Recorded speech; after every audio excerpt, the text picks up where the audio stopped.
Okay, hello everyone.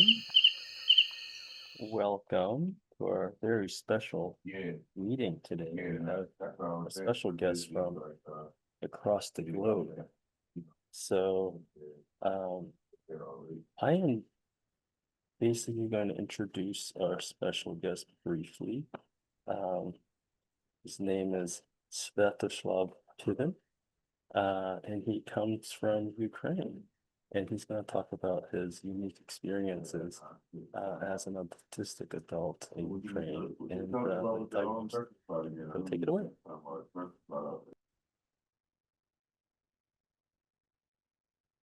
Well, hello, Roger. Hello, Cassie community. Hello, everyone. It is a great honor to speak in front of you today, to share my story uh, and tell you about living as autistic person in Ukraine. Now, before we begin, something should be pointed out. I do not represent any non-profit medical educational organization that provides care or support for autistic individuals, nor do I uh, research autism academically. What I will share with you today are merely observations of a regular person who found out that he is autistic and how this knowledge has influenced many of my experience. Now to begin, I haven't identified as autistic for most of my life. I have merely considered myself introverted. I believe it's a familiar story for a lot of people, but in my case, everybody's when I was growing up, everybody was either extroverted or introverted. There were no other divisions. I liked spending my time alone reading, playing pretend, or gaming. Well, that depended on my age at the moment. Or in a very narrow group of individuals like my parents and my sister, and or their selected friends. Uh, no more than five persons at any given time. But the larger the group would grow, the more uncomfortable I would become. I had routines that I liked to follow, and I did not like when they were interrupted or changed. For example, I had a wake up song in primary school that I needed to listen to in order to get out of bed. And I would gladly keep extracurricular class activities in order to catch an episode of my favorite cartoon. I can remember a story when one such extracurricular uh, activity came up, and I said I can't take part in it. I have an episode to catch. Everybody was shocked, but for me it was quite normal. And when I was denied such uh, activities that I liked, I didn't feel great about it. Now, you may wonder how no one noticed uh, the signs of autism because they are plainly evident here. My relatives didn't notice anything because my behavior seemed normal to them. Nobody ever wondered why I wasn't seeing a children's psychiatrist or some other specialist. Uh, Individual education never came up. Mm, anyway, and my parents, they've always encouraged my uh, behavior, my solitary behavior. Uh, it was quite normal to them. And it also has to be stated that ASD awareness was very low in Ukraine while I was growing up in late 90s, early 2000s. Besides, there has existed a stigma regarding this diagnosis. A lot of people and medical specialists alike believed that it is a severe mental disability caused either by vaccines or by radioactive influence post Chernobyl. Well,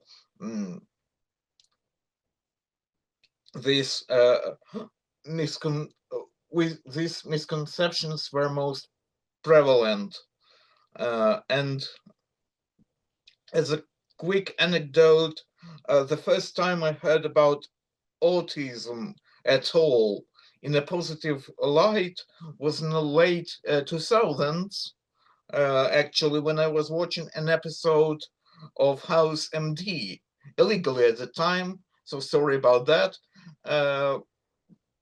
And it is an episode in the third season of the series where House treats a kid with non-verbal autistic kid. And it was stated there that House himself might be on the spectrum. His best friend Wilson suggests that House might have Asperger's.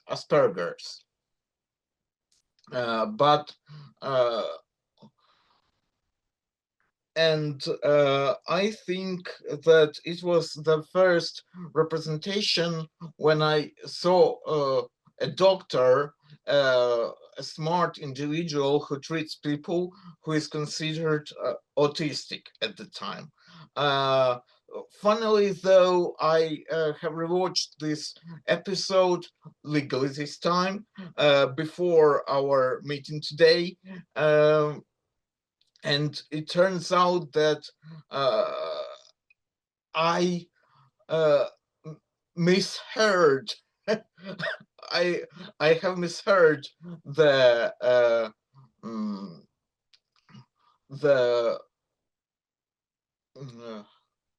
quote that Wilson said to House, because Wilson, in the end of the episode, says that House has no Asperger's and has no autism. He's just like he is. But House still says that he envies this autistic kid because he's not subject to different social norms. He lives in his own world, and it is very this is a very free existence, very liberating existence by itself. Anyhow, even if I misinterpreted the notion earlier in my life, it still made me realize that autistic spectrum disorder is something more, that it is not to be stigmatized, not something to be ashamed of. Anyway, years ran by and more cultural representations of spectrum emerged that educated me on the subject, like Stieg Larsson's books about Lisbeth Salander. It was my second big influence about autism. but still I didn't see myself as autistic even then. In my eyes, I was still introverted even as I began to sort chocolates in patterns. The realization only started dawning on me in early 2020s when a kindergarten educator suggested that my nephew might be autistic. And only then I began to look into the matter. But my suspicions about myself were proven correct when my wife suggested that I take a RADS R test. I did it and I scored pretty high, although I scored higher. And it is thanks to her that I started looking for a way to diagnose myself. Here's the thing though. Currently, the Ukrainian medical system is based upon ICD-10, and it and this medical system, my medical system, interprets the ICD guidelines very narrowly. So when the guidelines state that there exists childhood autism, Ukrainian medical system states that it is only a children's condition, and it is very problematic to retain a diagnosis upon reaching adulthood. More often than not, former autistic children get diagnosed with either schizophrenia or severe learning disabilities, or with some sort of non-diagnosis. Getting diagnosed for the first time is virtually impossible.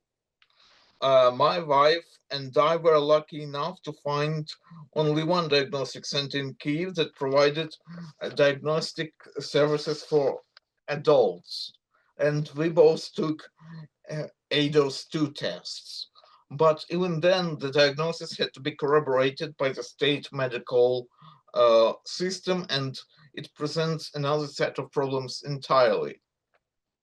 Firstly, there is the problem of finding a psychiatrist open-minded enough just to listen. My wife once had an appointment with a doctor who said that she did not believe in ASD as a diagnosis, which is very, the situation was very sad and quite ironic, sadly ironic, since my wife went to see that doctor, that specialist, because said psychiatrist was supposed to specialize in ASD. It was written on her web page, on the web page of the hospital that she took clients, where she took clients. But all that the doctor did was patronize and bully my wife into mental breakdown. Secondly, if the doctor does listen, they might question the diagnostic results solely based on the lack of prior psychiatric observation, meaning if you haven't been observed and evaluated in childhood, you cannot be autistic in adulthood. And thirdly, there is a problem of eligible diagnosis if you happen to find a psychiatrist who believes you and is willing to give you a formal diagnosis. When my wife and I finally met a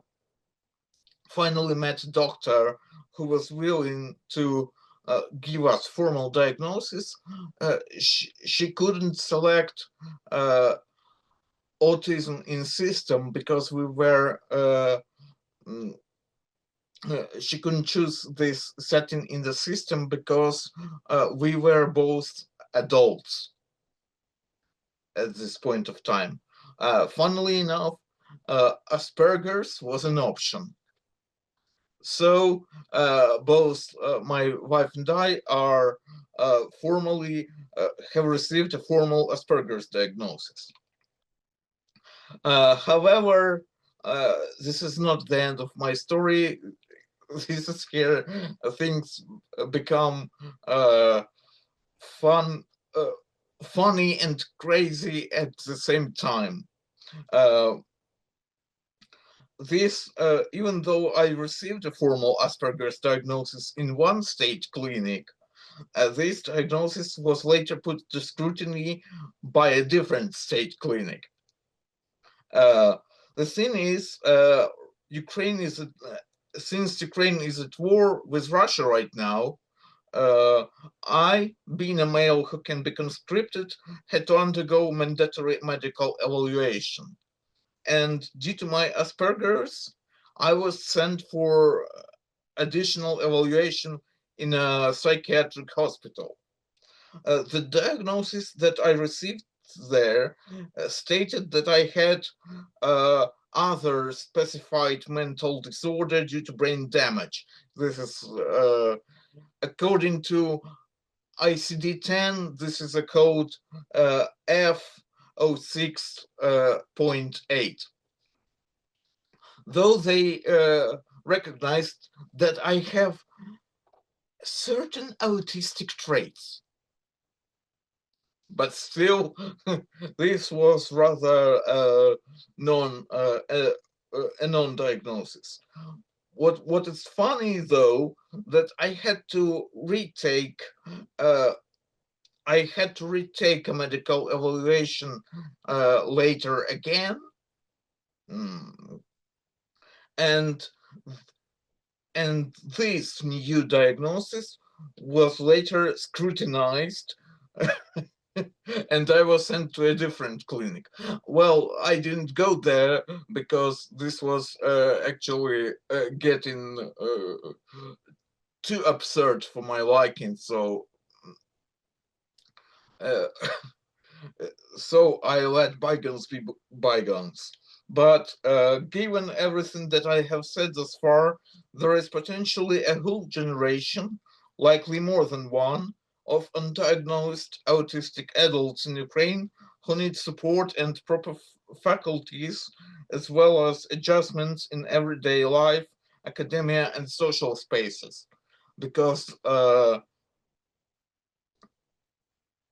such as extensions in academia, study, help with study,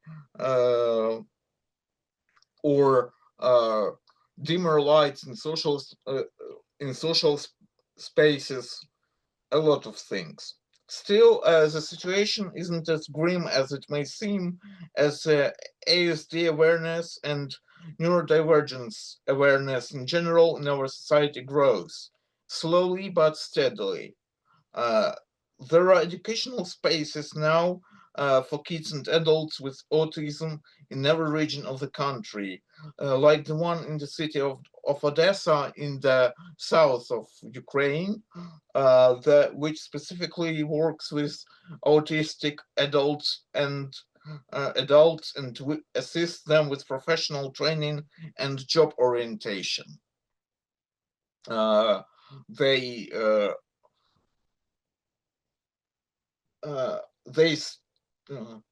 they're being educated how to code, how to make different handmade products, variety of handmade products. So everybody gets to do what he or she wants. Also, themes of autism become more prominent in culture with TV series and theater plays centering on autistic experiences. There is currently one Ukrainian TV show that is about a doctor who helps autistic kids, and the drama theater in Zaporizhia. This is this region is close to the front lines of the Russia-Ukrainian war, and the drama theater in Zaporizhia premiered a stage play last year about an autistic teenager, and this teenager was also played by the autistic actor. So not only the so the person who knew what it is to be autistic firsthand could convey this through dramatic performance to others. And there also exists an educational online space for general public where Ukrainian psychiatrists, correctional tutors, etc., highlight various issues about ASD and ADHD. And finally, society no longer tolerates abuse against autistic individuals. One educational facility has been under investigation for abuse and maltreatment of kids with ASD, and even though this facility's headmaster has been subsequently acquitted of all charges, well, the justice system is not ideal, sadly, but the fact that the society didn't stand idly by when this situation first surfaced is very indicative of change, of positive change in country. And when the same headmaster wanted to present her book about her methods of treating such kids due to the public's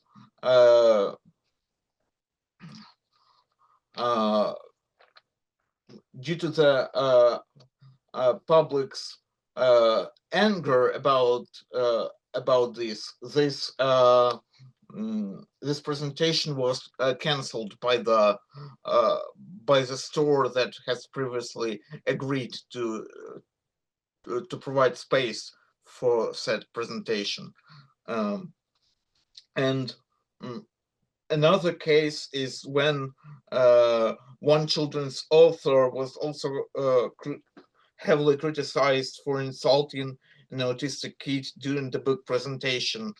This a different case entirely, but still it is good to see that society in general is becoming more inclusive, even though the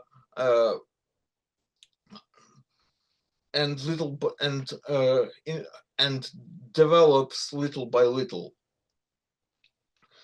Surely there's still a long road ahead before one can say that our society is really inclusive for people with ASD, ADHD, and other conditions. But hopefully we'll get there sooner rather than later. Thank you very much for your attention. Now, shall we proceed to questions? That was truly amazing. Thank you so much for sharing that. I've noticed that there's so many parallels to I mean, I trained, say, like 20 years ago. That's when I started. And hearing the different stories, and especially being part of this project, hearing the stories and sort of the lived experience, there's amazing what the overlap is. And sort of the commonalities, even though like the cultural context is completely different. And Don mentions a lot about how neurodivergent folks or autistic adults, when they come into a shared space like this, and they start talking to each other, there's a feeling of just instant relatability, and it's something that doesn't take long at all, and yeah, you could be in completely different parts of the world, so that's really amazing. do have like a few questions here in the chat, so I'm just going to start out and read the first one. It says, can you speak about the work of Runia Sukareva and what is known about her work in the 1920s in Ukraine? Is her work widely known or discussed? She did case studies of both girls and boys describing what we have come to know as autism, but to my knowledge, only her case studies of boys were translated until very recently. I associate our current predicament of assumptions that autism is predominantly, quote, male, unquote, phenomenon, and all of its ramifications and impacts on women, queer/trans individuals' lives with this refusal. Lost my place here. Okay, well, Yeah, refusal to translate the case studies of girls, at least in part. I'd love to hear your perspective and thoughts on this matter. Well, I sadly I was not I'm not familiar with work of said scholar, and so I cannot say a lot about this topic, but I think that true that it is a very that the statement that autism is predominantly male, it is very invalid, and it can be and it is and it is invalid, and it just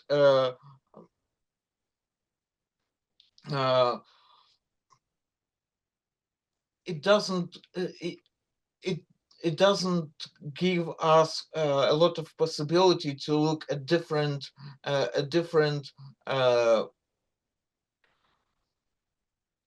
ways that autism can be presented. For instance, it is said that girls can't be diagnosed because they tend to mask too much. For instance, now here's the thing. My wife is a girl, and she doesn't mask whatsoever. Whereas me, a guy, I didn't, I was masking unconsciously for the most of my life, and actually, when we're talking about autistic people, neurodivergent people in general, such gendered such gendered evaluations are quite harmful, because we are not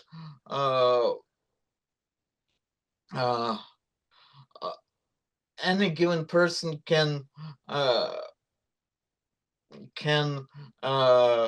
show different traits. For instance, I like plushies. I like dolls. I mean, things that are considered girls' interests. I like them. I also like a lot of things that are considered boys' interests. I can read romance books. I like Jane Austen, for instance. So does it make me does that make me more a boy or a girl, autistic boy or autistic girl? I mean, this makes me an autistic.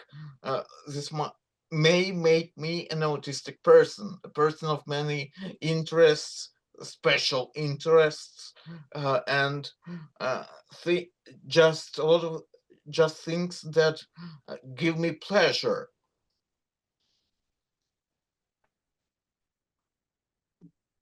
That's great. I'm seeing a follow-up comment to that saying that those reports were available online in German, both initial paper on autistic boys and girls. So uh, if you are a reader of German, then you may be able to access those. Great. Now, if anyone has does anyone want to ask a question, or you're more than happy to sort of raise your hand, either using the icon or just sort of wave at the screen, that's totally fine too. Um, or if you type in the chat, read, and then the question, then that'll let me know for sure you want it read out loud.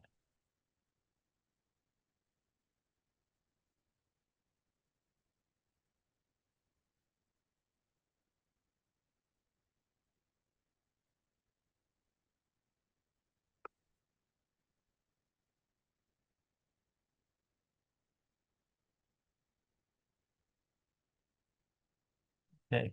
Well, we give people a little chance to think whether they want to ask something. A lot of times we do leave silences, and that's very intentional because folks, there's a lot to think about and there's a lot going Yeah. on in our heads when when people talk about such Mhm. interesting and compelling topics.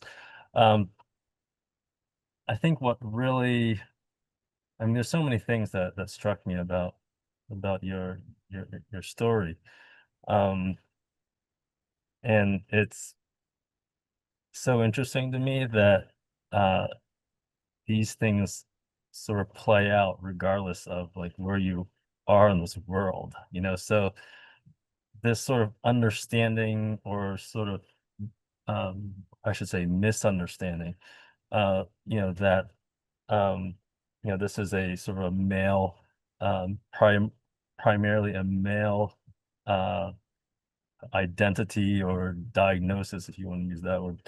uh it pretty much pervades like the entire world. Um, and I mean, here we're just beginning. In my opinion, I think we're getting a lot better, and I think that it's accelerating.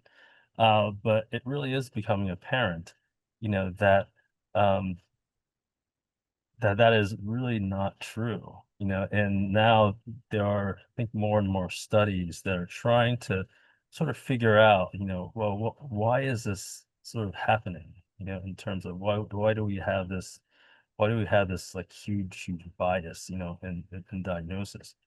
Um, and one thing that comes to mind is that we rely like so much on entertainment, and media, for our awareness of things, so one of the things I've heard, and this certainly something that I think I heard you say, um, but people don't even think that you could be autistic, because of just certain things that are readily apparent, like um, things that I've commonly heard, and I noticed you have a master's as well, but one of the things that I've heard is like, oh, well, you've done well in school, you've, you're a great student, you're speaking so well to me now, you can't be Yeah. autistic, you know, uh, and to me that is such a fundamental uh,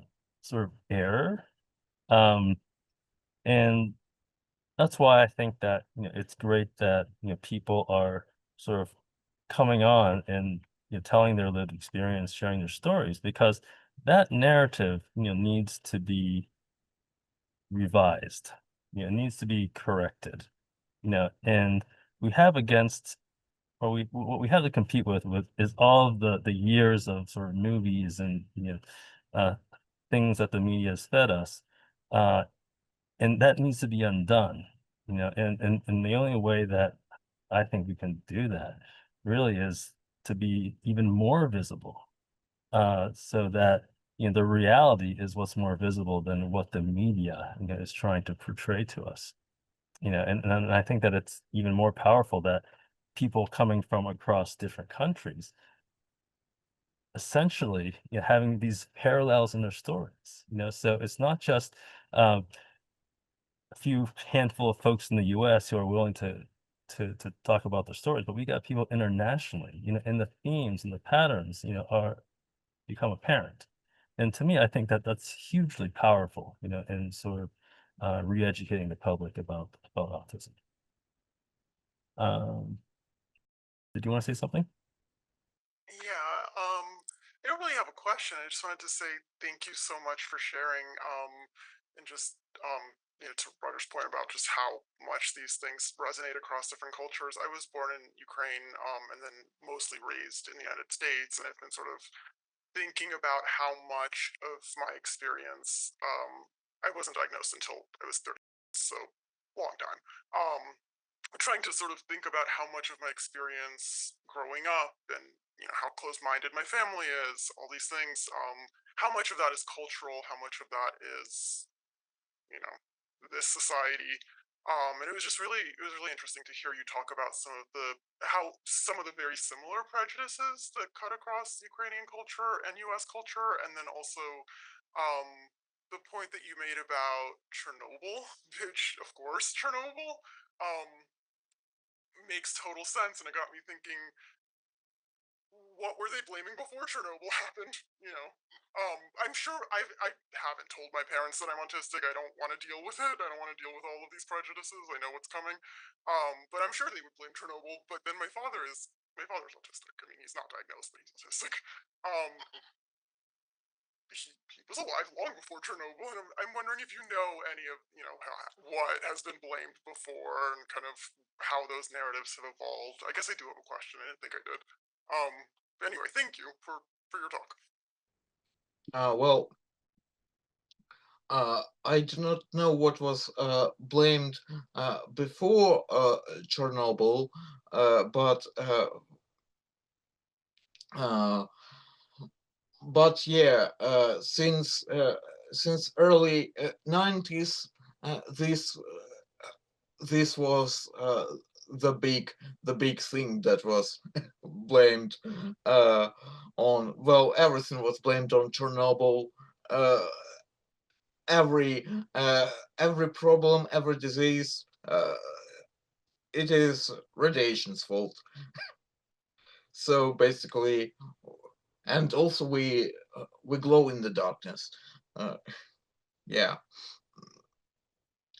but I understand what you're saying about your father being autistic, even though he doesn't know it. I mean, I have very big. I'm I'm really certain that my family has uh, uh, has ASD, ADHD on both sides. My mother, my father. There there are very prominent traits about it, and the fact that my nephew is autistic, he was confirmed, diagnosed. So I believe that that these people they were just mistreated. They were scrutinized for different things, and probably they were called introverted. Yeah, that reminds me of what you said in the beginning. There's like two kinds of people that are broadly recognized. You're extroverted, or you're introverted. Uh, and I remember myself growing up as a kid, like that was you're either shy or you're outgoing, Yeah, and that was those were kind of the two categories that people, would say over and over again. And, so maybe if you had some differences in, your preferences around being with people, you're just shy, and that was it. There's nothing else to understand here. And I think we've come such a long way, but at the same time, it's again that programming, that really outdated programming, and I guess this goes for like a lot of different, sort of fields and topics. Is that people, once people have something in their heads, it's hard to like rewrite that, you know.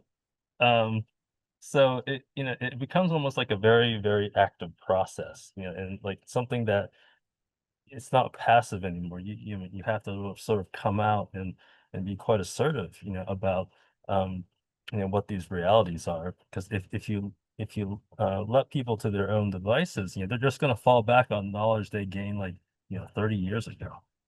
It's something like there's a lot of things that change very quickly. Not just how we think about developmental differences and brain differences.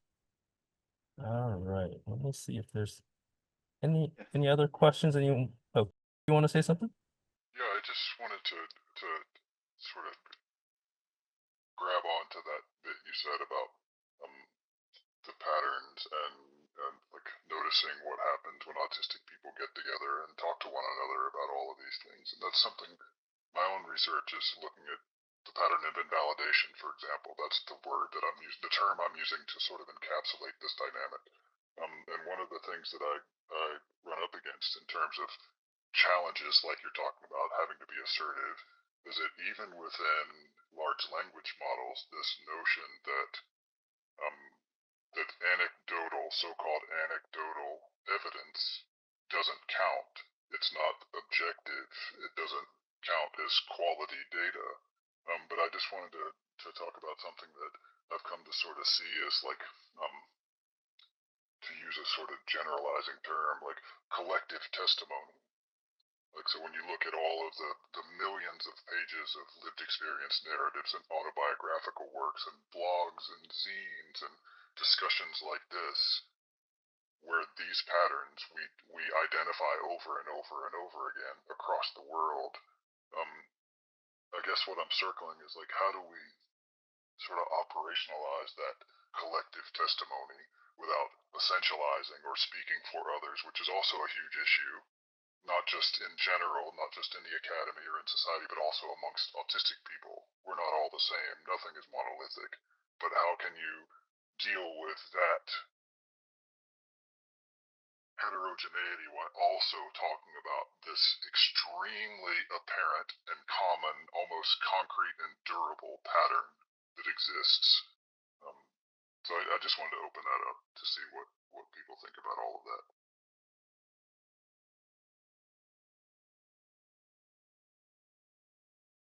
Or nothing, if that's the case too.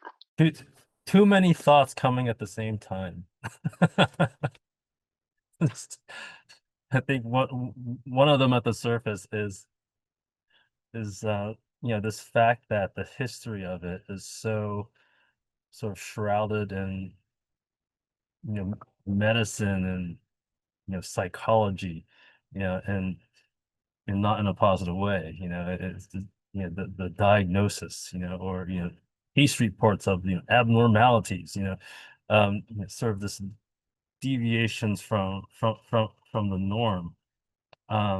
So the framing of it, itself is problematic. Like the foundation that has been laid is not good. So what is it? Was it saying if the brick is made of bad mud, then the whole thing's going to collapse. And I think that's why we've got so much challenge, the public sort of wrapping their heads around this, is because they're stuck in that sort of foundation of sort of medical model and abnormal psychology.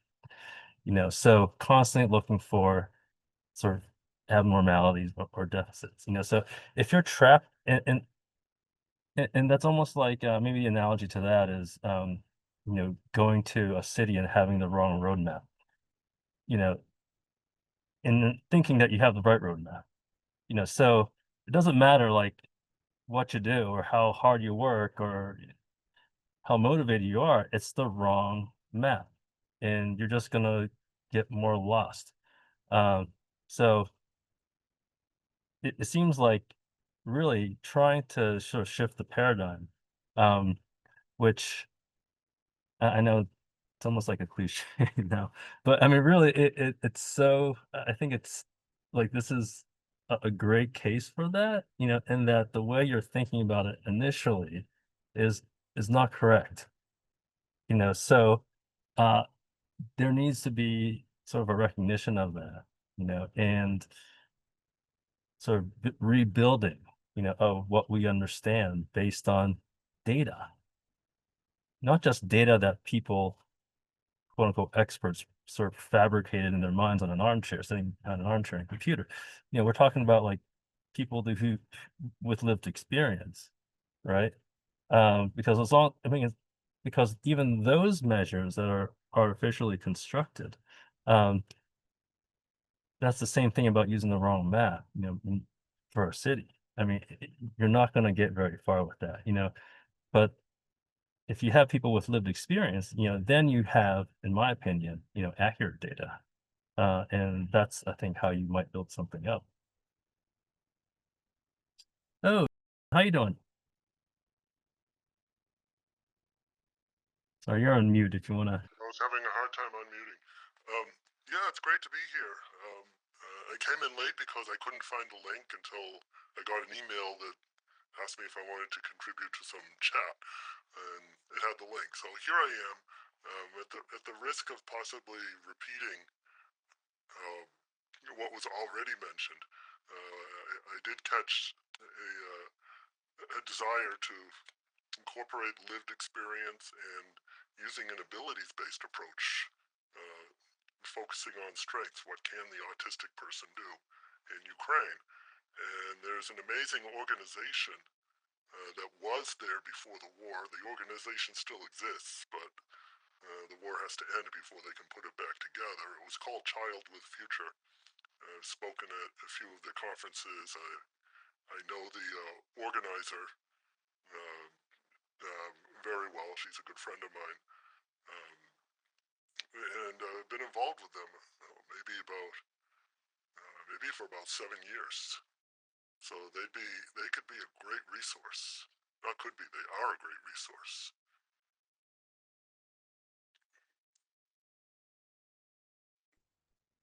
Great, thank you so Yeah, much. I've heard about them too. In fact, uh, as far as I know, they still exist and they still work on different projects. Uh, I mean, when I was ready, getting ready for this talk and looking for different information and cases, I came across that name. Oh, that's good. You should refer to them. They've kind of scattered the direct. She flips back and forth between the UK and Keith, their daughter, who eventually became the director. Uh, she's living in the UK in Oxford at this point. So they're eager to reboot themselves to what they were. Probably even better. Thank you. I'll keep that in mind. Sure. And there's some very interesting comments here that I would like to sort of read out loud.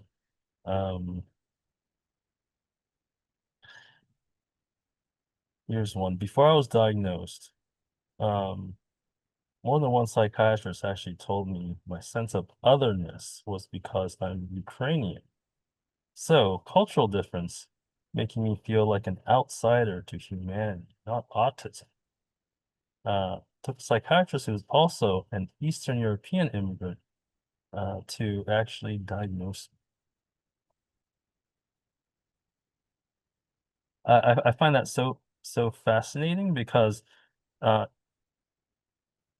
it becomes like almost like a confound, that if you are in a minority group and you're growing up and it's already confusing and you're already sort of, there's maybe like an obvious reason why you might be labeled as different or other, whether it be the color of your skin, if you're talking with an accent, but even just knowing that you're amongst people of a different culture, that that that lack of sort of not of disconnection, is sort of misattributed to something else, and you never really get to drill down on sort of other sort of fundamental reasons, why you don't connect the same way other people are connecting.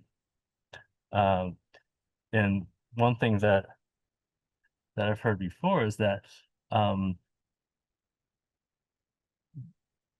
one person I know, they realize that because they're always in a minority group, but then when they're with their sort of fellow countrymen or women, it was just as awkward, you know. So that got them thinking, there gotta be something else going on here, but that really, um, I think highlights, the complexity, of some of the challenges that neurodivergent people are dealing with, and trying to sort of you know, find themselves and, find the people that they connect, feel most connected to. All right. I see your hand is up. Did you want to say something? Yeah, and I'm gonna apologize. I'm having a camera off day. But my name is, and I actually work for the Disability Cultural Community Center. So, um, most of you probably know it has like this history and this legacy of disability civil rights action for the United States, and working. But this idea of disability cultural community centers is relatively new, and most of the ones in the country are connected to universities. San Francisco just opened the first, as far as we know, the first like non-university connected cultural center, and a majority of their programming is hybrid. Um, as are, a lot of the cultural centers do also, like we as well do some hybrid programming. Um, but I wanted to mention, so I obviously working at university, I'm mostly working with young adults, and they're coming in with a huge range of like family history. Maybe they don't actually even identify as having a disability, like even if they identify as being on the spectrum. I myself identify as neurodivergent, so it's very interesting to see like the young people, how they're interpreting things and what they're doing to like, um, they're shifting the culture, and they're very much like insisting that like you like they're standing up for themselves. Um, Obviously, with certain things happening, they're very afraid of certain rights being taken away, but they're they were all born like after the ADA was passed, the Americans with Disabilities Act. So to them, it's like as natural as breathing, and so that really gives me a lot of hope about that. But I also just want to mention like culture makes a big difference, so it's okay to like celebrate and say, I'm creative and we're here, and yeah, and so I recommend checking out to see maybe if there's any like cultural meetups or something, because that's really helped a lot of our people kind of find their identity. Right. And it's an interesting, very great point because, coming from medical training background, you would think you're so taught that what people need is some kind of professional intervening, giving their expert advice or, medication. And really, like, it's culture. Like, people need, we're humans, and we sort of, our evolution is, has communities. So people need to find their, folks that they connect with. And the culture is like a huge, huge part of it. Okay, so just like a minute left, but there is a very another interesting comment I wanted to read here. It says low support need and some moderate support need autistics could be referred to as schizoid, provided they got to a psychiatrist, which was very unlikely until recently, but the rest would probably be labeled with an other than. There was with a slew of BS diagnoses unique to the Soviet medical system, referring to either brain damage and, bizarrely enough, vascular issues. And that's fascinating to me because, we've, you know, different cultures, they have, I guess, there's a tendency to do similar things, but how it shows up looks different,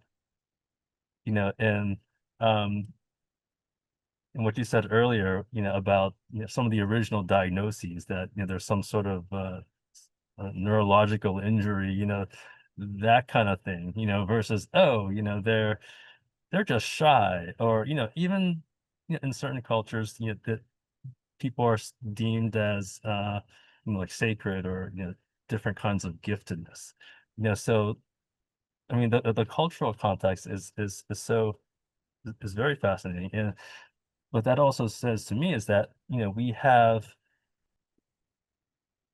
really have some choice here, so if we choose to sort of pathologize, um, and, stigmatize, then that's going down one road, and and that, I can't imagine that being an optimal outcome, right? But then if you think about it in these other different ways, and like other cultures have, you know, could you really influence the outcome, in lives of people who can, really need it in society?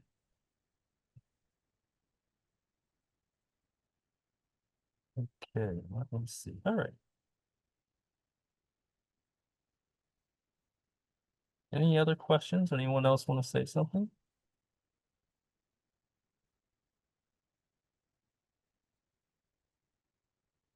All right.